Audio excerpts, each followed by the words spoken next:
Baik, inilah Nasional 5 edisi 24 Mac. Fokus utama hari ini. DAP Sebulat Suara umum berhenti bekerjasama dengan Presiden PAS.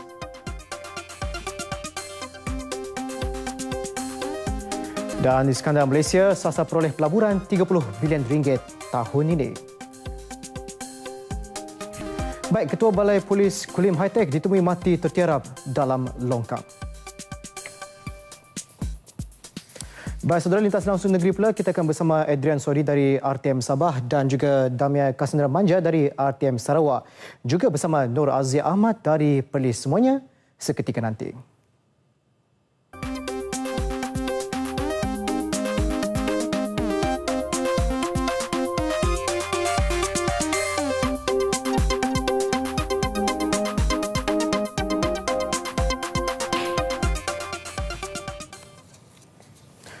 Saudara, krisis Pakatan Pembangkang semakin parah. DAP hari ini mengambil keputusan untuk memutuskan hubungan dengan Presiden PAS, Datuk Seri Abdul Hadi Awang, berikutan ketegasan PAS untuk melaksanakan hudud di Kelantan.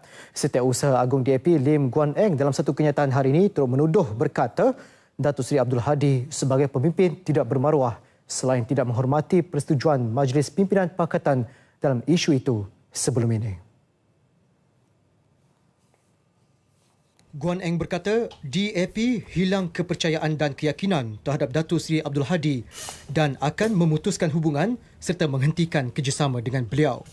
Menurut Guan Eng, kesemua 37 ahli Parlimen DAP akan menolak rang undang-undang persendirian berkenaan di Parlimen yang dijangka dibentangkan Datuk Seri Abdul Hadi sendiri. Khamis lalu, Dewan Undangan Negeri Dun Kelantan meluluskan rang Undang-Undang Kanun Jenayah Syariah 2 1993 pindaan 2015 yang hanya terpakai kepada orang Islam mukallaf sahaja apabila ia dilaksanakan kelak di negeri itu.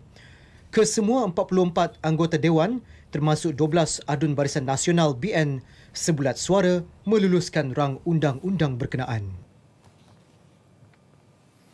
Dalam reaksi segera, pimpinan PAS menyifatkan tindakan DAP itu yang mahu memutuskan kerjasama dengan Presiden parti itu, Datuk Seri Abdul Hadi Awang, berhubung isu hudud sukar diterima. Naib Presiden PAS Salehuddin Ayub berkata sukar baginya menerima keputusan DAP.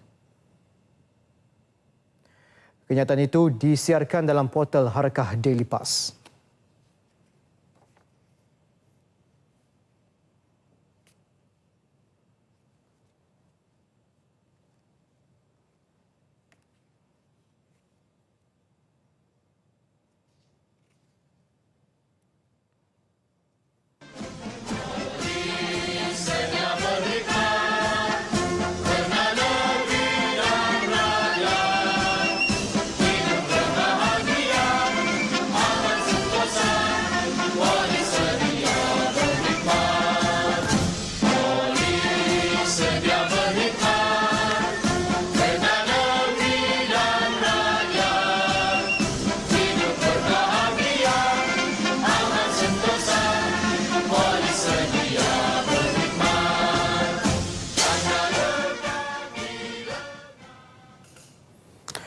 Polis dan masyarakat berpisah tiada. Bertepatan dengan tema yang dipilih bagi sambutan Hari Polis tahun ini, Polis Diraja Malaysia PDRM tekad untuk memberi perkhidmatan yang terbaik kepada masyarakat dan mengeratkan hubungan di antara kedua-duanya menerusi galakan interaksi. Timbalan Ketua Polis Negara Datuk Seri Nur Rashid Ibrahim memperincikan hasrat tersebut dalam memberikan perkhidmatan terbaik kepada masyarakat. Menurut Datuk Seri Nur Rashid, interaksi rapat di antara polis dan masyarakat sebenarnya lebih berkesan dalam memastikan masalah yang dihadapi rakyat dapat diselesaikan dengan lebih efektif. Kita nak menggalakkan pegawai-pegawai polis mendengar, sensitif kepada apa juga yang berlaku di dalam masyarakat. Kita nak galakkan masyarakat bersama-sama kita melakukan apa juga aktiviti yang menyumbangkan kepada mencegah jenayah. Pada masa sama, PDRM terus melaksanakan perancangan program pencegahan jenayah di peringkat komuniti dengan memastikan usaha sama proaktif dan bersepadu dalam mencegah jenayah. Ia seterusnya akan memastikan keamanan di setiap pelosok negara, umumnya menjadikan Malaysia aman dan selamat. Kadar jenayah indeks pada tahun 2013 adalah sebanyak 147,062 kes. Dan pada 2014, kadar jenayah ini turun kepada 128,544 kes. Itu dalam tempoh masa setahun secara bandingan ini, pihak polis telah berjaya menurunkan kadar jenayah sebanyak 12.6%.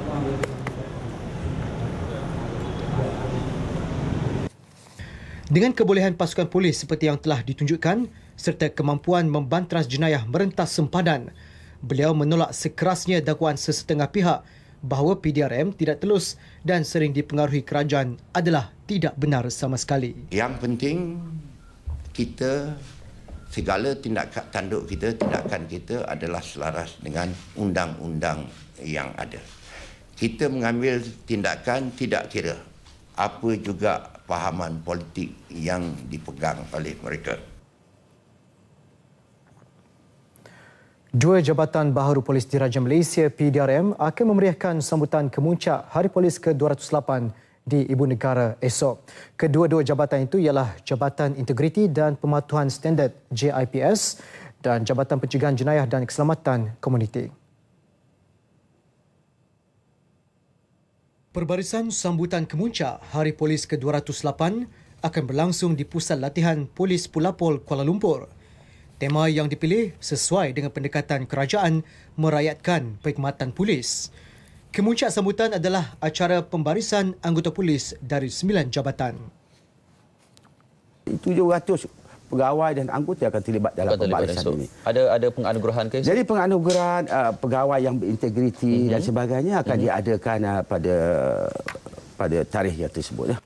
Perdana Menteri Datuk Seri Najib Tun Razak dijangka menghadiri majlis perbarisan sambutan Hari Polis ke-208 yang akan disiarkan secara langsung di TV1 pagi esok. Menurut Datuk Rosli, sambutan Hari Polis ke-208 sudah bermula sejak 23 Februari lepas dengan majlis memperingati peristiwa Bukit Kepong. Ia diikuti dengan beberapa acara kerohanian dan riadah termasuk kayuhan Malaysia PDRM dan program Derma Darah.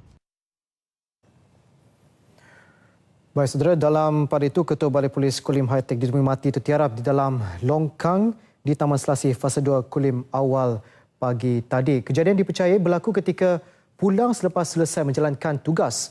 Mayat ASP Chua Poh Tek 58 ditemui pada jam 3 pagi oleh anggota unit rondaan bermotosikal URB. Pemeriksaan awal mendapati mangsa mengalami kecederaan di bahagian kepala dan kaki kanan. ASP Chua telah berkhidmat bersama PDRM selama 34 tahun. Anggota URB yang sedang meronda curiga apabila terserempak dengan sebuah motosikal di tepi longkang sebelum menemui mangsa dalam keadaan tertiarap di dalam longkang sedalam 2 meter. Ketua Polis Daerah Kulim, Superintendent Abdullah Arshad berkata, ASP Chua bertugas di IPD itu sejak 5 tahun lalu. Mangsa sebelum ini pernah bertugas di bahagian pentadbiran Ibu Pejabat Polis Bukit Aman dan pernah menjadi Ketua Balai Polis Dang Wangi, Kuala Lumpur. Mayat mangsa kemudiannya dihantar ke Hospital Kulim untuk bedah siasat. Polis akan menyiasat punca kejadian melalui hasil bedah siasat. Ke arah memastikan perkhidmatan bersih anggota polis, seorang anggota polis berpangkat sarjan dihadap ke Mahkamah Session Johor Bahru selepas dituduh meminta dan menerima rasuah Jun tahun lalu. Bagaimanapun, tertuduh Muhammad Firdaus Abdullah mengaku tidak bersalah. Bagi pertuduhan pertama, dia dituduh meminta suapan bernilai RM2,500 daripada Ismail Dahlan untuk menyelesaikan kes dadah Nurul Huda Samsudin pada 2 Jun di Ibu Pejabat Polis Daerah Johor Bahru Utara. Firdaus juga dituduh menerima suapan kali kedua pada 4 Jun tahun lalu. Pertuduhan pertama dan kedua dituduh mengikut Akta Suruhanjaya Pencegahan Rasuah 2009. Kes dikendalikan Timbalan Pendakwa Raya SPRM Abdul Ghaffar Abdul Latif. Hakim Muhammad Haidar kemudian menetapkan ikat jamin RM10,000 dan tarikh 13 April untuk sebutan semula kes.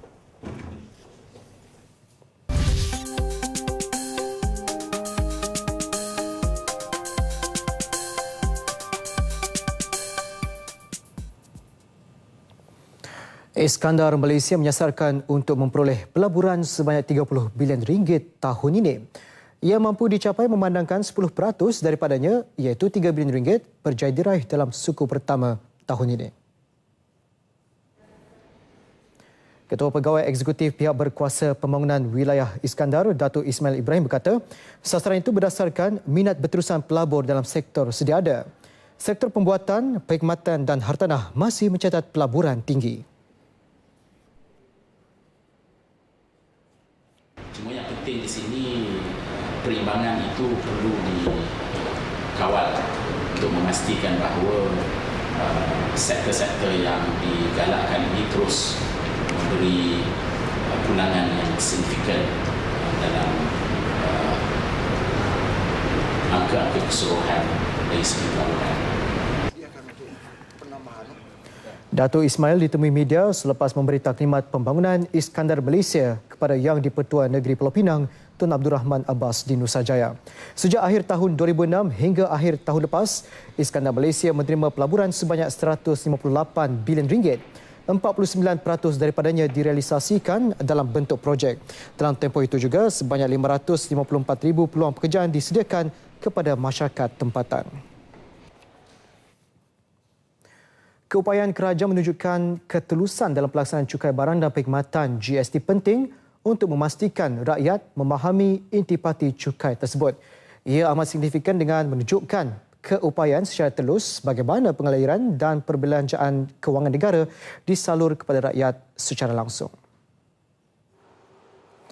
Menteri Komunikasi dan Multimedia Datuk Seri Ahmad Syabri Cik menjelaskan pelaksananya 1 April nanti bukan sahaja dapat meningkatkan pendapatan negara, malah memberi manfaat kepada rakyat.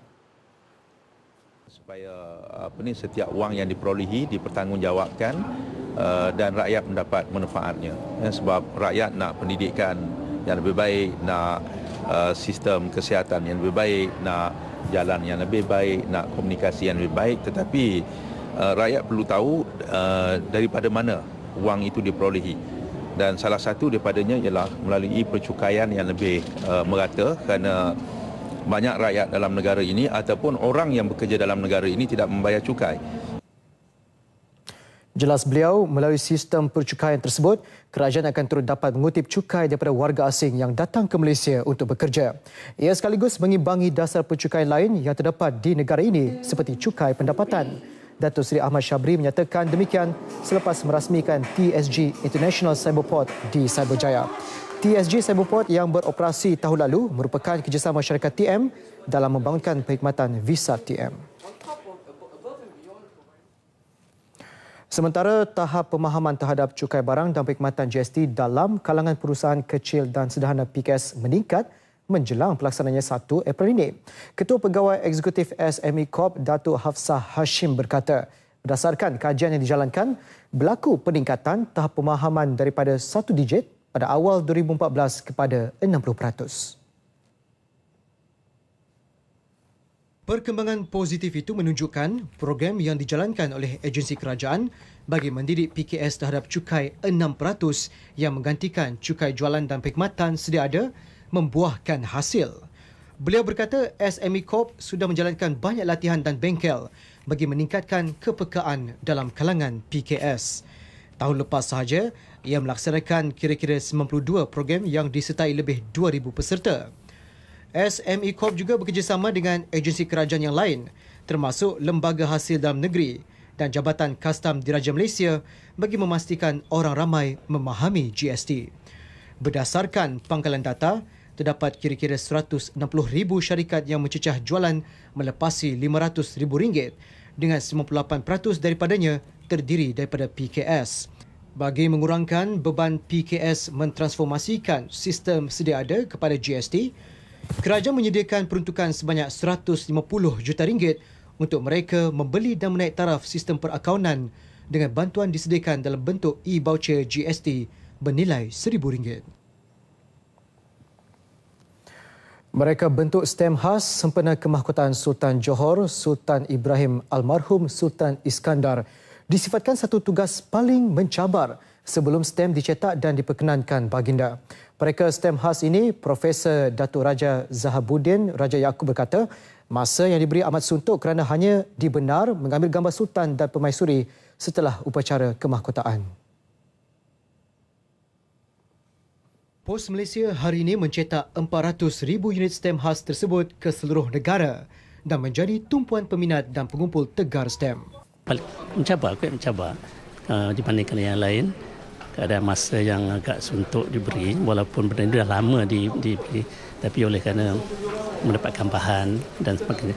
Walaupun saya cuba yang terbaik untuk menghasilkan rekomendasi baik, dan alhamdulillah apabila menghadap Tuanku dengan senyum lebar, Tuanku telah berkenan dan menerima bentuk apa yang saya lakukan. Profesor Datuk Raja Zahabuddin pagi tadi meninjau sendiri sambutan peminat stem di Ibu Pejabat Pos Malaysia. Stem kenangan 60 sen dicetak 200,000, manakala 100,000 unit stem 80 sen dan RM1. Ia adalah keluaran yang ditunggu-tunggu sejak 55 tahun. Kali terakhir stem khas dicetak ketika kemahkotaan almarhum Sultan Ismail Sultan Ibrahim. Rono, tengok pun cantik ini. Gambar pun elok juga.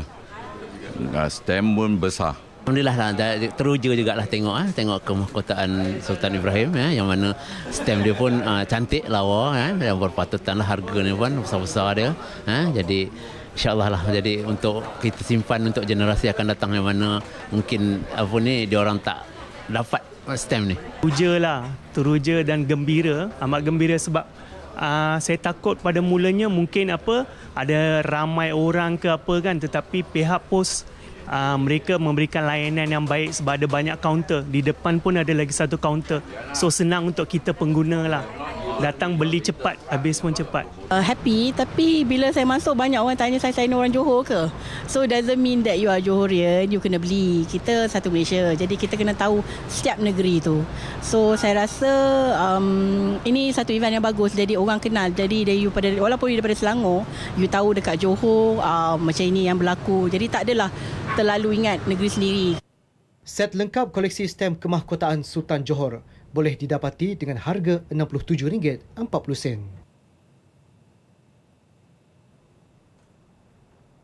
Di Pejabat Pos Johor Bahru, ada pengumpul dan peminat yang sanggup beratur sejak awal pagi. Tinjauan di Pejabat Pos Johor Bahru dipenuhi pengumpul stem di ketiga-tiga kaunter jualan. Waktu pukul 8 sampai sini belilah. Pukul 10 apa dapat? Ya. Bukanlah, mak saya panggil saya beli. Saya pun belilah. Bangun awal sikit. Saya memang minat kumpul stem dari dulu. Tapi kadang tengok dia punya keluaran. Tengok keluaran apalah. Jadi ini pasal dah 55 tahun, mungkin entah bila lagi kita tak tahu kan. Semalam pukul 10.30 malam. Ya saya. Ya, untuk belikan stem. Ya, saya memang mengumpul stem. Ya. Sejak di bangku sekolah dulu. Masa saya umur 17 tahun. Selama 35 tahun saya mengumpul. So bila you dapat koleksi ini macam mana? Saya rasa banggalah saya dapat. Kan lagipun saya suka ni Sultan. Tak kisah. Janji dapat. Janji dapat. Sebab memang pengumpul lah. Saya dah lebih kurang 10 tahun dia saya dah kumpul lah. Banyak dah. Saya bukan stem aja, duit pun saya kumpul. Saya pukul 8 sudah sampai lah. 8 sudah sampai. Lama sudah beratur? Beratur tengok 8 sekarang pukul 10 lebih, 2 jam setengah. Aduh. Tak kisah kan? Tak kisah, dapat saja. Janji dapat. Turut dicetak, lembaran mini memaparkan potret Sultan Johor bersama Permaisuri Raja Zarid Sofia mengandungi sekeping stem bernilai RM5 setiap satu. Pertubuhan Keturunan Paduka Raja Cik Siti Wan Kembang Malaysia dan Kelab Bumi Rahmat Kelantan tampil membuat laporan polis terhadap seorang wanita yang menghina Sultan Kelantan melalui Facebooknya semalam.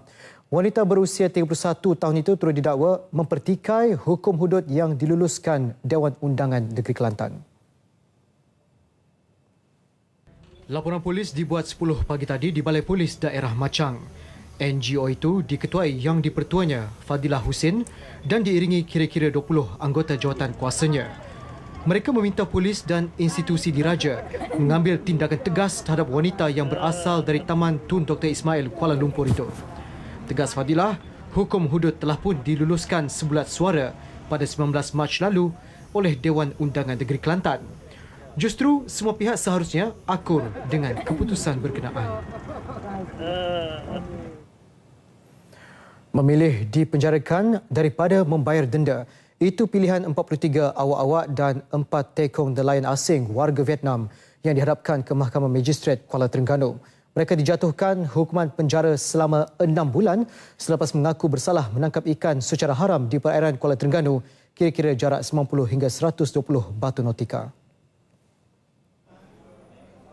Hukuman tersebut diputuskan Magistrate Abdul Havi Salim selepas kesemuanya memilih untuk dipenjarakan daripada membayar denda di bawah Akta Perikanan 1985.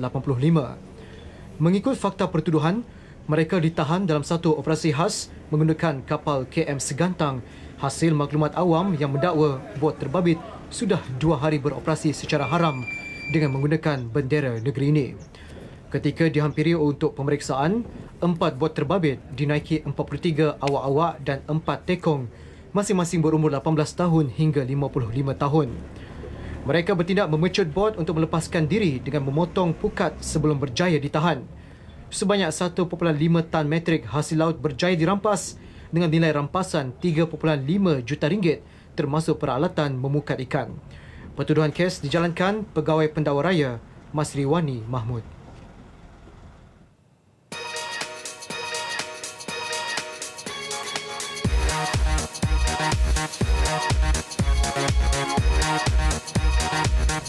Sidang Dewan Rakyat juga Dewan Negara yang berdiri itu Turkinya didapat. laporan menyeluruh. Penggal ketiga Parlimen ke-13.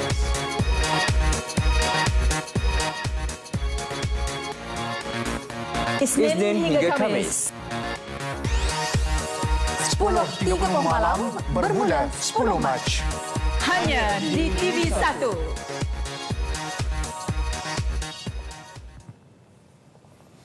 Bertemu kembali. Melaka bersedia dengan beberapa pelan kecemasan jangka pendek bagi memastikan bekalan air tidak terputus dan catuan dielakkan. Ketua Menterinya Datuk Seri Idris Harun berkata syarikat Air Melaka Berhad SAMB melaksanakan naik taraf sistem agihan air termasuk pembinaan kolam simpanan air. Antaranya ialah mengepam air mentah dari beberapa tasik dan kolam iaitu tasik air keruh, kolam Kesang 1 dan 2 dan tasik biru di Chin Chin Jasin. Kita akan menyaksikan satu suasana jika musim hujan berlarutan, air-air itu, limpahan itu akan dipam balik ke upstream, ke huluan dan memenuhkan empangan jus. Dan ini adalah suatu peristiwa yang kita nak sama-sama lihat. Saya memberitahu kepada pengurusan SAMB tadi, semua negeri di seluruh negara akan memperhatikan proses ini berlaku. Datuk Seri Idris menjelaskannya kepada media selepas mempengerusikan mesyuarat bersama syarikat Air Melaka Berhad SAMB di Seri Negeri. Bagi memastikan bekalan air berterusan, kerajaan negeri akan melaksanakan projek empangan jernih yang terletak di Kampung Sungai Jernih Alor Gajah bagi menampung keperluan penduduk di kawasan Utara Melaka. Projek akan bermula tahun hadapan dan dijangka siap pada 2018. Pelan tindakan pelindungan kanak-kanak dunia cyber dibangunkan bagi memastikan kanak-kanak mendapat pelindungan daripada ancaman cyber. Antara ancaman cyber dikenal pasti ialah buli cyber, pencurian identiti, pornografi dan unsur berbentuk keganasan. Menteri Pembangunan Wanita, Keluarga dan Masyarakat Datuk Seri Rohani Abdul Karim berkata, pelindungan kanak-kanak dalam dunia cyber adalah cabaran besar yang perlu ditangani pihak berkuasa dari serata dunia. This is This is a thing that we must really come up with affirmative action to protect our children. And now we must mewawarkan, since we do have this mechanism, tapi we must wawarkan that to parents, to community, to NGOs, that we do have some affirmative action, that if any of this happen, at least we know where to go, what to do. Beliau menjelaskannya pada sidang media selepas merasmikan persidangan serantau mengenai pelindungan kanak-kanak dalam talian ke arah satu pendekatan sistem bersepadu. Pelan tindakan ini selaras dengan falsafah Konvensyen mengenai Hak Kanak-kanak CRC dan Akta Kanak-kanak 2001 yang juga menekankan prinsip pelindungan kepada kanak-kanak demi kepentingan terbaik mereka. Pelan ini dibentang dan dilulus Kabinet 11 Februari lalu. Perbadanan Produktiviti Malaysia MPC kini menumpukan program pengurusan Lean melibatkan sektor pengurusan kesihatan dengan menjadikan 4 hospital di Kelantan sebagai perintis pelaksananya. Hospital yang disenaraikan termasuk Hospital Raja Perempuan Zainab II, Kota Baru, Hospital Universiti Sains Malaysia, Kubang Krian, Hospital Pakar Perdana dan Kota Baru Medical Center KBMC. Pengarah kanan MPC Abdul Rahim Yusof berkata, langkah itu bertujuan meningkatkan produktiviti dalam sektor berkenaan, terutamanya membabitkan mutu perkhidmatan. Pelaksananya yang bermula sejak 2011 itu juga bertujuan membantu sektor berkenaan mengurangkan pembaziran dan memaksimumkan nilai pelanggan. Beliau berharap lebih banyak organisasi melaksanakan inisiatif pengurusan Lean bagi menambah baik proses perniagaan atau perkhidmatan masing-masing. Kita berharap kalau lebih ramai yang datang, jadi rakyat akan mendapat perkhidmatan yang lebih baiklah. Ya, masa menunggu di hospital mungkin lebih singkat, lebih pendek, mendapat rawatan lebih cepat dan sebagainya. Ya. Beliau ditemui dalam seminar pengurusan Lean sempena Hari Pembudayaan Kreativiti dan Inovasi Pejabat Negeri Kelantan. Perasmiannya disempurnakan Setiausaha Kerajaan Negeri Datuk Muhammad Fauzi Cik Mamat.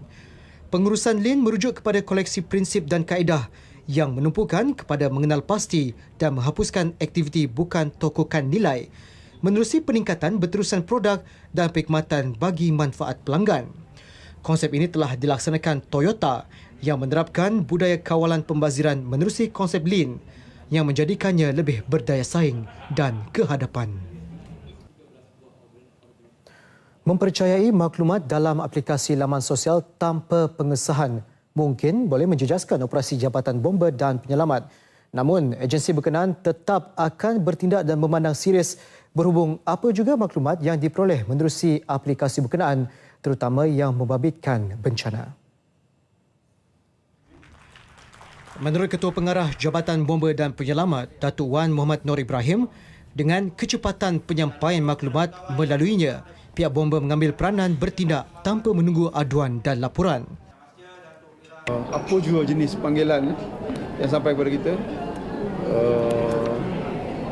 yang kita tahu, kita kan. Contohnya yang terperangkap di Manik Urai, dia bukan panggilan menggunakan panggilan biasa. Dia cuma viral WhatsApp saja. Dia WhatsApp viral mengatakan dia dalam keadaan kecemasan, sekolah yang dia duduk ni dah naik sampai tingkat 3, orang ada lebih kurang 400 orang. So kita mengambil tindakan untuk pergi juga ke tempat yang dikatakan ada orang terperangkap tu. Kita sampai pukul 2 pagi di sana kerana jalan putus-putus dan menggunakan kenderaan bot amphibious tu, dia bila atas darat dia slow 5 km sejam saja. So kita mengambil masa 8 jam. Tambah Datuk Wan Muhammad Nur, kecanggihan teknologi sedia ada ketika ini dilihat memudahkan tugasan pihak bomba kerana maklumat itu dapat disalurkan dengan cepat. Bagaimanapun, panggilan talian kecemasan bomba 999 masih digunakan dan akan ditapis oleh pihak Telekom sebelum disalurkan ke balai berdekatan. Kerajaan Negeri Melaka meminta semua sekolah di negeri itu supaya memohon terus kepada Kementerian Pendidikan untuk sebarang keperluan infrastruktur. Di peringkat negeri, kerajaan akan menyokong dari segi pengurusan dan pentadbiran. Ketua Menteri Datuk Seri Idris Harun berkata, Kementerian Pendidikan telah memberi jaminan akan berusaha untuk memenuhi segala keperluan pihak sekolah demi keselesaan guru dan pelajar. Kita mempunyai peruntukan-peruntukan khusus kepada sekolah-sekolah yang di bawah bantuan modal, dan kita juga mengaturkan untuk sekolah-sekolah yang masih lagi belum mempunyai bilik darjah seperti sekolah agama dan sebagainya, lebih kurang 5, kalau tak silap saya di dalam sektor pendidikan ni lebih kurang 5.8 juta untuk bangunan sekolah-sekolah yang usang, yang telah boleh mengundang risiko kemalangan dan sebagainya. Untuk bangunan baru, kita tidak ada peruntukan bagi sekolah-sekolah di negeri Melaka. Beliau terdahulu menghadiri Majlis Pecah Tanah Dewan Sekolah Menengah Kebangsaan Tun Haji Abdul Malik di Cheng. Pihak sekolah katanya boleh memohon kepada kementerian, terutama dari segi keperluan asas seperti penambahan kelas, makmal, kantin dan sebagainya. Perbadanan Perpustakaan Awam Kedah menerima 18 buah Play Away atau buku audio sumbangan Lincoln Resource Centre Kuala Lumpur bagi membantu orang kurang upaya OKU. Alat berkenaan membolehkan mereka mendapatkan pelbagai maklumat mengenai sejarah dan biodata pemimpin Amerika Syarikat serta digunakan untuk mempelajari bahasa Inggeris. Pengerusi Jawatankuasa Belia, Sukan, Kesenian, Kebudayaan dan Warisan, Aminuddin Omar berkata, alat itu merupakan satu lagi inovasi yang dapat membantu OKU untuk membaca dan mendapatkan maklumat dalam bentuk audio. Penggunaannya diharap dapat memenuhi keperluan maklumat golongan ini selaras dengan konsep maklumat di hujung jari. Sokongan daripada rakyat, daripada sektor korporat, daripada agensi kerajaan, daripada orang perseorangan berkenaan dengan orang kurang upaya. Yang ni yang penting, yang kita walaupun dilihat di negara kita kalau persen orang kurang upaya ni kecil, tetapi ianya bukanlah satu perkara yang kita boleh abaikan. Beliau merasmikan pelancaran gadget Play Away di Perpustakaan Awam Negeri di Alor. Beberapa aktiviti lain turut diadakan bertujuan mendidik masyarakat serta meningkatkan kesedaran terutamanya dalam aspek sosial untuk memupuk rasa hormat kepada hak-hak orang kurang upaya. Universiti Sains Malaysia USM bekerjasama dengan syarikat penyedia peralatan makmal terkemuka dari Jerman bagi kajian penyelidikan saintis tempatan ke peringkat antarabangsa. Kerjasama meliputi sains polimer, rawatan air kumbahan dan teknologi pengasingan membran. Naib Chancellor USM, Profesor Dato' Omar Osman berkata, kolaborasi di peringkat antarabangsa itu akan diperluas kepada penawaran latihan industri melalui Memorandum Persefahaman MOU bersama ICA Works Asia Sdn Bhd ICA. ICA akan juga menawarkan program internship mereka kepada pelajar-pelajar kita dan berkemungkinan juga akan menunggu beberapa daripada pelajar kita untuk diambil sebagai staf di syarikatnya. Dan mereka mempunyai lebih kurang 1,000 orang pekerja di seluruh dunia dengan reka bentuk alat yang dihasilkannya itu sama ada dihasilkan di Malaysia tetapi berasal daripada negara Jerman. Penyelidikan secara bersama itu akan diketuai Profesor Abdul Latif yang merupakan bekas dekan Pusat Pengajian Kejuruteraan Kimia USM. ICA turut menaja peralatan makmal bernilai RM50,000 kepada USM bagi mengukuhkan hasil penyelidikan. Baik, seterusnya laporan langsung negeri-negeri. Raka menyampai di Sabah, Sarawak dan Perlis telah pun bersedia dimulakan dengan Adrian Soidi untuk laporan dari Sabah. Baik Adrian, teruskan. Terima kasih Kamal Firmansyah di Angkasa Puri. Salam sejahtera dan salam satu Malaysia. Kerajaan Negeri menerusi Majlis Perkhidmatan Masyarakat Sabah MPMS sedia menyalurkan bantuan keuangan atau geran kepada organisasi sukarela kebajikan bagi pembiayaan aktiviti kebajikan sosial. Tahun ini sahaja RM2.06 juta diperuntukkan kepada NGO kebajikan termasuk organisasi bukan ahli MPMS untuk menjalankan program dan khidmat kebajikan. Menurut Menteri Pembangunan Masyarakat dan Hal Ehwal Pengguna, Datuk Haji Zainab Haji Ahmad Aid, geran berkenaan hanya disalurkan kepada NGO kebajikan yang aktif yang memohon mengikut peraturan sedia ada. Ia demi memastikan geran tersebut memberi manfaat sepenuhnya kepada kumpulan sasar.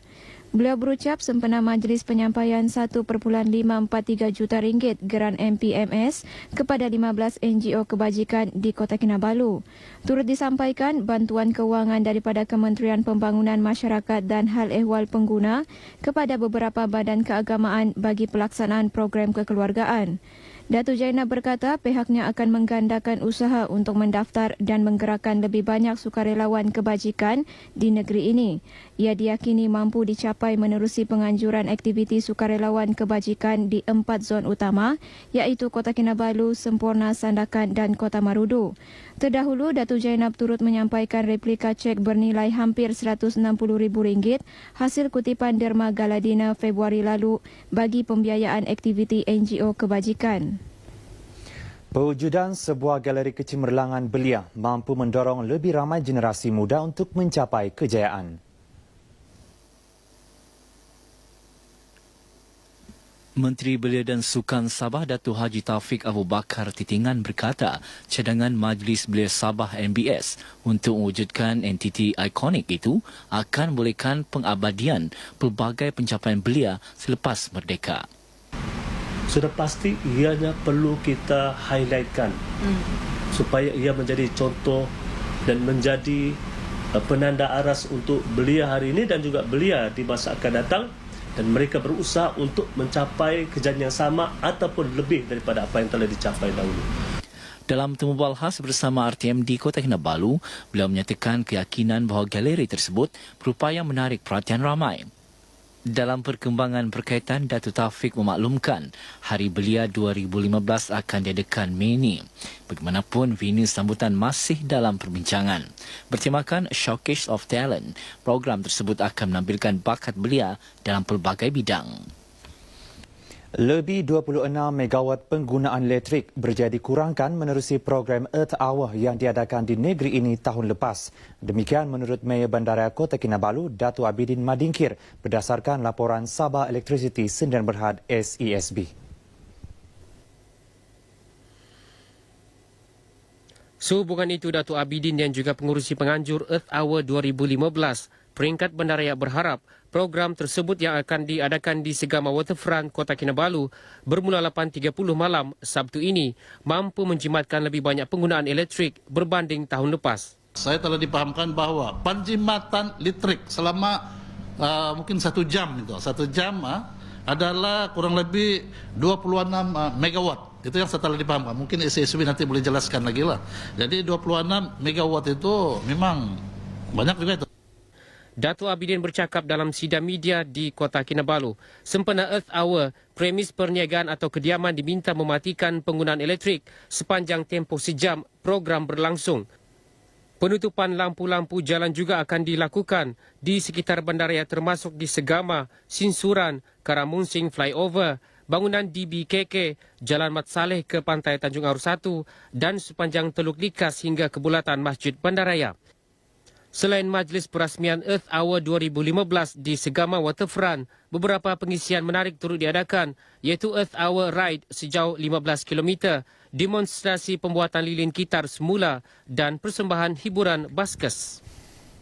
Malaysia Automotive Institute MAI komited memperkasa ekonomi Bumiputera menerusi penglibatan golongan itu dalam sektor otomotif. Ini termasuk pelaksanaan program Bengkel Transformasi Bumiputera BWTP. BWTP bertujuan membantu transformasi dan integrasi industri automotif tempatan ke dalam jaringan industri serantau sekaligus menaik taraf sektor automotif Malaysia ke arah daya saing global.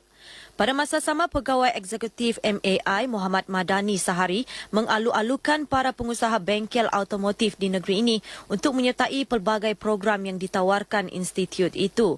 Antaranya program pengiktirafan pencapaian terdahulu PPT, sistem MAI Auto Garage Information System MAGIS dan program sistem latihan dual nasional SLDN.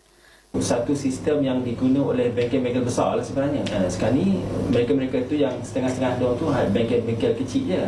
Tapi sekarang ni akan menggunakan sistem. Jadi operasi itu menjadi lebih cekap, lebih anggota lagi pantas dan mereka dapat monitor, dapat memantau kepuasan hati pelanggan dan lagi penting mereka juga dapat memantau keadaan orang kata pengurusan spare part, sama ada spare partnya mencukupi, sama ada pengurusan keuangan dia pun dia dapat uruskan dengan lebih baik, dan juga segala SOP operasi, cara menjalankan operasi. Muhammad Madani ditemui media selepas merasmikan Majlis Pentauliahan Tamat Program BWTP Sabah di Kota Kinabalu. Sebanyak 47 bengkel di seluruh Sabah menyertai program ini dan mendapat persijilan bagi kumpulan pertama BWTP Sabah. Sekian berita dari Sabah petang ini. Teruskan bersama Damia Cassandra Manjadi Sarawak.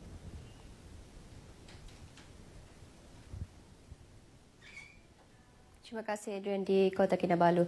Pemimpin Jawatankuasa Kepimpinan dan Keselamatan Kampung JKKK digesa untuk lebih agresif dalam mengetengahkan suara peringkat akar umbi kepada kerajaan. Menteri Kemajuan Luar Bandar dan Wilayah Datuk Seri Haji Muhammad Syafiee Haji Afdal berkata, sebagai ejen transformasi luar bandar, mereka perlu lebih proaktif dalam menyuarakan isu-isu yang dihadapi penduduk setempat sekaligus membantu kerajaan mengatasinya secara lebih berkesan. Saya peringatkan, jangan takut, jangan gentar nak menyuarakan antara apa yang berbangkit di peringkat akar umbi. Kalau kita berdiam diri, kena tidak takut jawatan kita hilang, pangkat kita hilang, tapi suara rakyat di peringkat bawah kita tidak dengar, sampai ketika dia bukan hanya jawatan kita hilang, kerajaan yang kita duduki dan pegang pun mungkin boleh hilang. Tambahnya dalam masa yang sama, mereka juga perlu memainkan peranan sebagai pemimpin akar umbi dengan lebih efektif dalam berkongsi maklumat mengenai dasar pembangunan luar bandar kerajaan yang berterusan kepada penduduk tempatan. Ini penting supaya masyarakat luar bandar tidak terpedaya dengan agenda pihak pembangkang yang hanya menaburkan janji-janji kosong untuk membangunkan kawasan-kawasan tersebut. Datuk Syafiee berkata demikian pada seminar Kepimpinan Akar Umbi Negeri Sarawak 2015 yang dirasmikan Ketua Menteri Datuk Patinggi Tan Sri Adnan Satem di Kuching. Sementara itu, ke arah memastikan kepimpinan akar umbi di Sarawak lebih aktif, beliau mengumumkan peruntukan sejumlah RM121 juta diluluskan untuk diagihkan kepada semua JKKK di negeri ini. Seramai 600 pemimpin akar umbi dari bahagian Kuching menghadiri seminar tersebut yang antara lain bertujuan untuk melahirkan pemimpin JKKK sebagai ejen yang berkeupayaan dan proaktif. Dalam pada itu, pada majlis sama, Ketua Menteri Datuk Patinggi Tan Sri Adnan Haji Satem berkata, rakyat di negeri ini perlu bijak dalam menentukan masa depan negeri ini pada pilihan raya negeri akan datang. Kesimpulannya ialah, jika kita cinta negeri Sarawak, sebenarnya kita semua cinta Ibu Pertiwi. Kita tahu apa kita patut buat supaya negeri ini selamat, berjaya dan maju di masa hadapan. Tan Sri Adnan turut menyeru rakyat Sarawak supaya bersatu dalam memberi sokongan padu kepada beliau memimpin negeri ini untuk tempoh 5 tahun lagi bagi membolehkan dasar-dasar yang diperkenalkan dilaksanakan secara lebih terperinci. Menyentuh mengenai pemimpin akar umbi di Sarawak, Ketua Menteri berkata mereka perlu menyalurkan segala maklumat tepat supaya rakyat tidak keliru dan terpengaruh dengan janji-janji kosong dari pembangkang. Seminar sehari itu antara lain bertujuan menanam nilai-nilai murni dalam diri pemimpin untuk menjalankan tanggungjawab dan amanah mereka membangunkan masyarakat luar bandar. Sarawak Energy Berhad SEB telah mendapat kelulusan daripada Lembaga Sumber Asli dan Alam Sekitar NREB bagi pembinaan projek hidroelektrik Baleh selepas penilaian komprehensif terhadap kesan alam sekitar dan sosial SEIA selesai tahun lepas. Ketua Pegawai Eksekutif SEB, Datuk Thorstein Del Soviet berkata kerja pembinaan akan dimulakan seawal tahun depan jika mendapat kelulusan Kabinet Negeri tahun ini. Ujarnya pembinaan empangan berkapasiti 1,285 megawatt itu dijangka akan mengambil masa 8 tahun dengan saiz dan kos pembinaan yang lebih besar dari empangan murum. Jelasnya empangan hidroelektrik balai ini dapat memenuhi permintaan tenaga yang tinggi dalam perkembangan industri di kawasan pembangunan koridor tenaga boleh diperbarui Sarawak Skor. Beliau berkata demikian dalam bengkel SEB bersama media di Kuching. Seramai lebih 30 pengamal media cetak dan elektronik mengikuti bengkel 2 hari itu yang turut disusuli dengan lawatan ke stesen janakuasa sejingkat dan empangan hidroelektrik di Batang Air. Ia bertujuan bagi memberi pendedahan mengenai operasi perniagaan SEB. Pertubuhan Peladang Negeri Sarawak kini bersedia untuk pelaksanaan cukai barang dan perkhidmatan GST pada 1 April ini. Menteri Muda Pertanian Datuk Sylvester N. Trimuran berkata kesemua 28 buah pertubuhan peladang kawasan PPK di seluruh negeri sudah berdaftar dengan GST. Daripada jumlah itu, 14 buah PPK mempunyai urus niaga melebihi RM500,000 setahun. Beliau juga memberitahu kesemua kaki tangan pertubuhan peladang juga sudah menjalani latihan berkenaan pengurusan perakaunan selepas GST. Datuk Sylvester berucap ketika merasmikan kursus GST Persatuan Peladang Sarawak di Sibu. Mengenai kursus 2 hari itu, beliau berkata ia bagi membolehkan pegawai-pegawai PPK memahami dengan lebih jelas mengenai GST bagi memberi penerangan kepada penduduk-penduduk di kawasan mereka. Baik, saudara, paparan itu tadi mengakhiri sumbangan Sarawak untuk Nasional 5 petang ini dan untuk paparan seterusnya kita bersama Nur Raisah di Perlis. Silakan. Terima kasih Damia di Sarawak. Assalamualaikum dan salam satu Malaysia. Penganjuran Pesta Angin Timur 2015 di Kampung Sungai Berembang diwarnai pelbagai acara menarik. Berlangsung selama 3 hari, aktiviti itu berjaya menarik pengunjung dari dalam dan luar negara. Pesta Angin Timur mengambil nama sempena peredaran angin monsun Timur Laut. Ia bermula ketika musim menuai padi yang dikaitkan dengan kemarau panjang. Pesta ini bertujuan mengangkat kesenian rakyat negeri agar dapat diwarisi generasi muda selain menjadi salah satu produk pelancongan. Tahun lalu, Pesta Angin Timur di Kampung Bani Tembus Simpang 4 berjaya menarik seramai 30,000 pengunjung. Kali ini, pesta dimeriahkan dengan kira-kira 150 gerai, pelbagai agensi kerajaan negeri dan persekutuan, swasta serta perseorangan. Program kita ini bukan sahaja menampilkan persembahan-persembahan berbentuk hiburan. Hiburan hanyalah sedikit sampingan yang kita selitkan untuk memeriahkan. Tetapi objektif utama kita di samping kita mengembalikan nostalgia lama di musim angin timur, kita juga ingin menjanah pendapatan peserta-peserta yang mengambil bahagian di gerai-gerai pameran dan juga di gerai-gerai jualan. Yang mana pada tahun ini berbanding tahun lepas, kita menyediakan sebanyak 150 lot gerai ataupun tapak jualan untuk peniaga-peniaga. Melalui program sebegini, ia juga dapat membangkitkan kembali seni budaya masyarakat Perlis. Pesta Angin Timur juga merupakan antara platform menjadikan negeri Perlis sebuah negeri yang utuh dengan kesenian tradisional. Uniknya, Pesta Angin Timur terdapat acara pertandingan lumba kerbau besi, juga pertandingan wow, gusti lengan, menangkap ikan dan itik, permainan gasing, menganyam atap nipah dan mengemping padi. Pesta Angin Timur yang ketiga buat di Sungai Berembang ni di luar jangkaan saya lah, dengan sambutan rakyat jelata, terutamanya para pengunjung dan juga agensi kerajaan yang bantu menjayakannya. Mak tak seronok orang buat tempat kita sendiri. Makcik asal orang sini daripada Sungai Berembang. Sungguh meriah lah daripada awal sampai ke akhir ni. Program ni agak amat menarikkan. Kalau boleh tu tahun depan dia akan lagi lah seperti macam ni. Dia boleh merapatkan silaturahim pengunjung-pengunjung dengan rakyat-rakyat kan. Jadi memang menarik lah. Selain dari menarik kedatangan pelancong, penganjuran Pesta Angin Timur 2015 juga antara salah satu usaha untuk mengekalkan dan membangkitkan semula adat dan tradisi masyarakat negeri ini, terutama kepada generasi muda. Muhammad Khairul Effendi Cik Wan bersama juru kamera Ibrahim Hamzah untuk berita RTM. Universiti Teknologi Mara UiTM Perlis mewujudkan projek perintis aquaculture bersepadu bersama komuniti Kampung Kuala Sungai Baru Perlis sebagai usaha membantu petani luar bandar dan suri rumah. Menurut Ahmad Bakri Dato' Ali yang juga Esko Pertanian Negeri Perlis, projek menggabungkan kaedah aquaculture dan hidroponik tersebut amat sesuai untuk diguna golongan suri rumah kerana boleh diusaha sekitar rumah serta tidak memerlukan ruang luas dan efisien dari segi guna tenaga. Kerajaan negeri pun bersetuju jika sekiranya UiTM boleh menyebarkan program ini kepada bukan saja di Kampung Sungai Baru ini tetapi juga di kampung-kampung di seluruh negeri Perlis yang mana ada kawasan-kawasan yang ada pekerja-pekerja ataupun masyarakat daripada orang-orang kampung yang tidak ada pendapatan tetap. Kerana ini boleh, kerana dari segi sistem penjagaannya cukup mudah sebab dia sebenarnya hidroponik dan kita gunakan teknologi yang agriculture dengan hidroponik yang terkini untuk memberikan orang kata apa? Pendapatan yang lumayan. Dalam pada itu, UiTM Perlis juga turut berhasrat memperluas lagi konsep aquaponik tersebut. Kita di UiTM Perlis sanggup bekerjasama dengan mana-mana sekolah untuk memulakan di sekolah.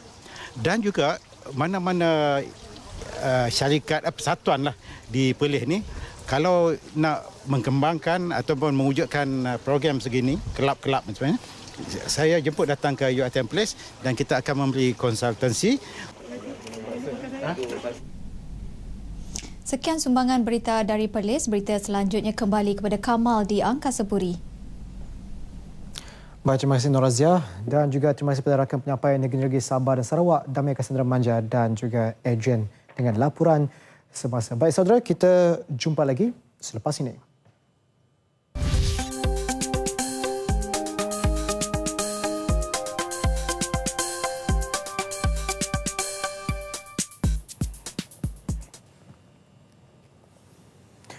Saudara, Malaysia boleh mempelajari kejayaan yang dicapai oleh negara lain terutama Perancis dalam membangunkan industri pelancongan berasaskan seni sehingga menjadi antara penyumbang utama kepada ekonomi mereka. Timbalan Perdana Menteri Tan Sri Muhyiddin Yassin berkata, Paris merupakan contoh terbaik bagaimana seni dan budaya tempatan merupakan tarikan utama kepada kedatangan pelancong seluruh dunia.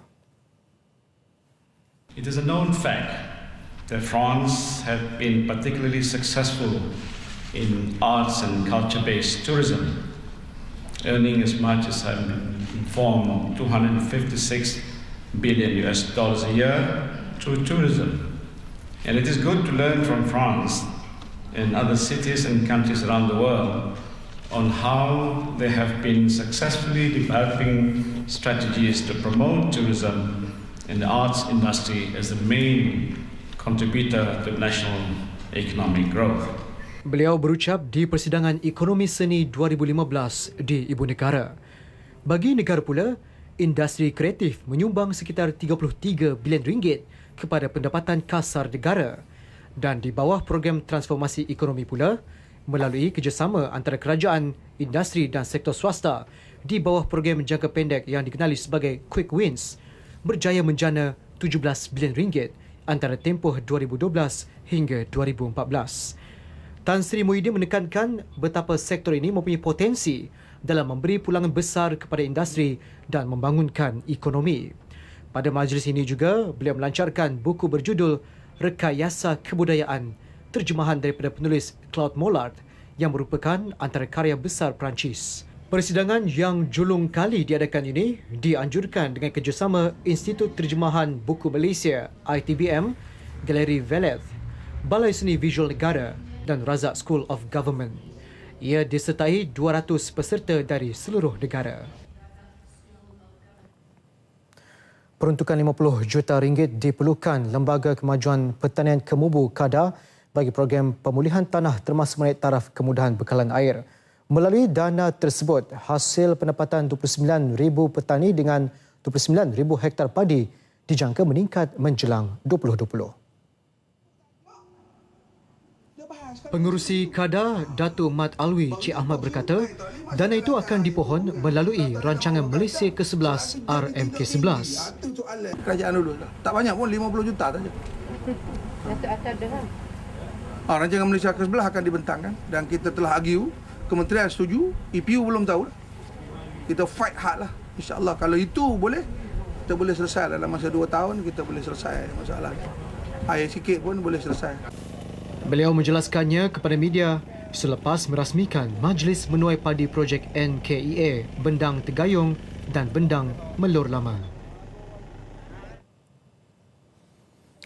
Pasukan khas ditubuh untuk membendung kegiatan menceroboh dan mencuri khazanah di kawasan peranginan Tasik Kenyir, Hulu Terengganu.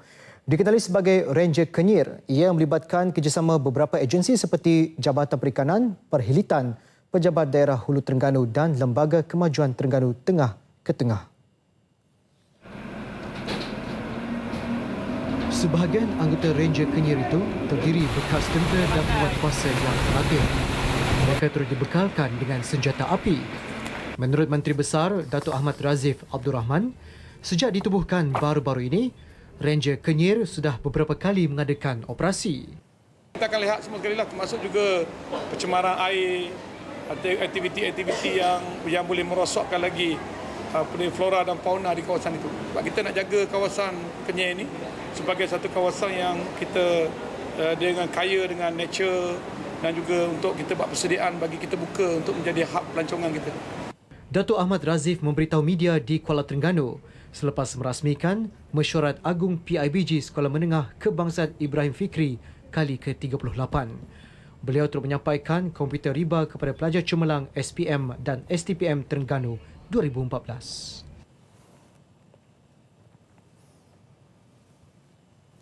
Baik, sekian Nasional 5 edisi 24 Mac 2015. Saudara, laporan cuaca menyusul selepas ini bersama rakan penyampai iaitu Nur Izzati Zahra Muhammad Azam daripada Jabatan Meteorologi. Dengan itu, Assalamualaikum dan salam satu Malaysia.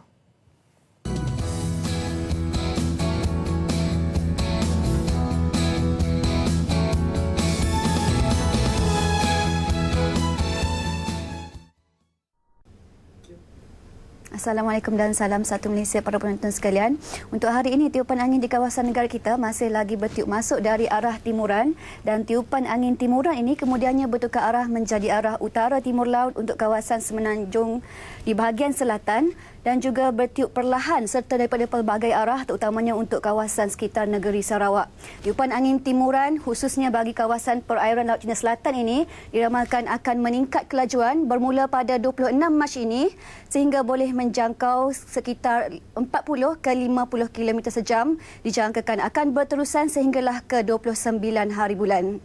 Justru itu, amaran laut kategori pertama telah pun dikeluarkan untuk kawasan-kawasan perairan yang dijangkakan akan terlibat, iaitu untuk kawasan perairan Kondor, Reef North, Layang-Layang dan juga kawasan perairan Palawan. Dan kawasan-kawasan ini juga berisiko untuk berlakunya ombak mencapai ketinggian 2.5 meter sehingga ke 3.5 meter serta berbahaya kepada aktiviti rekreasi pantai, sukan pantai dan juga perikanan yang menggunakan bot-bot kecil. Untuk tinjauan keadaan cuaca semasa pula, petang ini ribut petir berlaku di beberapa tempat, terutamanya untuk kawasan pedalaman Semenanjung dari negeri Perak sehinggalah ke negeri Sembilan. Manakala lain-lain kawasan pula, secara umumnya keadaan cuaca tiada hujan berlaku di hampir kebanyakan bahagian.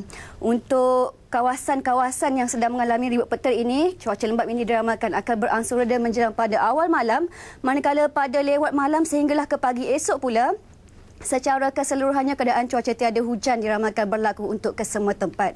Untuk negeri Sabah pula, hujan berlaku di 1-2 kawasan melibatkan bahagian pedalaman.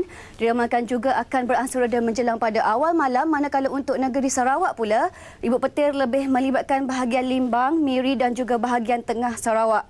Untuk ramalan cuaca di negeri Sarawak ini, ribut petir yang berlaku di bahagian Limbang dan juga Miri diramalkan akan berangsur reda menjelang pada awal malam, manakala untuk bahagian tengah Sarawak pula memandangkan tiupan angin di kawasan tengah Sarawak ini agak perlahan dan juga boleh menggalakkan lagi pembentukan kelompok awan hujan dan ditambah pula pergerakan ribut petir yang berada di sekitar bahagian Sibu, Sariki dan juga Betung ini sedang bergerak ke arah kawasan pedalaman. Dengan itu diramalkan pada sebelah malam nanti lebih banyak lagi kawasan-kawasan yang akan mengalami keadaan cuaca lembap ini, terutamanya untuk bahagian Kapit dan juga bahagian Seri Aman. Sekian info cuaca, seterusnya ramalan cuaca bandar-bandar utama seluruh Malaysia.